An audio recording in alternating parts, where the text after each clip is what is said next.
यदि तपाईँ अहिले कमाइरहेको पैसाभन्दा 10 गुणा बढी पैसा कमाउन चाहनुहुन्छ भने यो भिडियो तपाईँको लागि हो। सो तपाईँको स्किललाई मोनिटाइज गरेर तपाईँले अहिले 10,000 कमाइरहनु भएको छ भने कसरी 1 लाख कमाउने, अथवा तपाईँले 1 लाख कमाइरहनु भएको छ भने कसरी 10 लाखसम्म पुग्ने, यो सबै जान्नको लागि चाहिँ तपाईँले अब आउँदै गरेको वर्कसप चाहिँ जोइन गर्नै पर्ने हुन्छ। सो अब डिटेलमा बुझौँ। यदि तपाईँसँग कुनै स्किल छ भने तपाईँले 2वटा क्लाइन्टलाई 50,000 चार्ज गरेर पनि 1 लाख कमाउन सक्नुहुन्छ। तर अब 10 लाख कमाउनको लागि तपाईँ एक्लैले त्यो अवश्य पनि सम्भव छैन। त्यसको लागि तपाईँले फ्रिल्यान्सिङबाट एजेन्सीमा स्विच गर्नै पर्ने हुन्छ।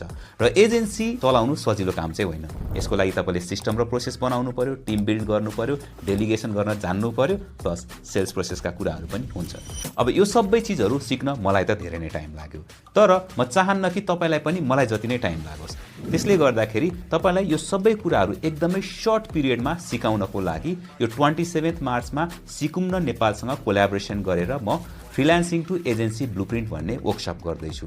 तपाईँ यदि यो वर्कसपमा पार्टिसिपेट हुन चाहनुहुन्छ भनेदेखि चाहिँ अहिले नै तल कमेन्टमा एजेन्सी भनेर लेख्नुहोस् र म तपाईँलाई रजिस्ट्रेसनको लिङ्क सेन्ड गर्छु।